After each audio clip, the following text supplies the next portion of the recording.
നമസ്കാരം. First channel media ന്യൂസിലേക്ക് ഏവർക്കും സ്വാഗതം. ദീപപ്രഭയിൽ തൃക്കാർത്തിക ആഘോഷം, ക്ഷേത്രങ്ങളും ഭക്തിസാന്ദ്രം.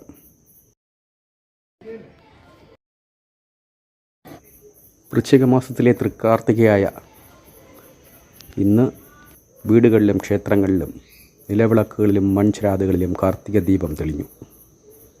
വൃശ്ചിക മാസത്തിലെ കാർത്തിക നക്ഷത്രം ദേവിയുടെ ജന്മദിനം കൂടിയാണ്. അധർമ്മത്തിൻ്റെ മേൽ പരാശക്തി പൂർണ്ണ വിജയം നേടിയ ദിവസമെന്ന നിലയിലാണ് തൃക്കാർത്തിക ആചരിക്കുന്നത്. ദേവീക്ഷേത്രങ്ങളിൽ പ്രത്യേക പൂജകൾ നടന്നു. ദേവി പ്രാധാന്യമുള്ള വെള്ളിയാഴ്ച ദിനത്തിൽ തൃക്കാർത്തിക വന്നതിനാൽ ദേവീക്ഷേത്രങ്ങളിൽ പ്രത്യേക വഴിപാടുകളും പൂജകളും നടന്നു. എല്ലാ ക്ഷേത്രങ്ങളിലും പ്രത്യേക തൃക്കാർത്തിക പൂജകൾ നടന്നു. ക്ഷേത്ര ദർശനത്തിനായി വലിയ ഭക്തജനത്തിരക്കാണ് വിവിധ ക്ഷേത്രങ്ങളിൽ ഉണ്ടായത്.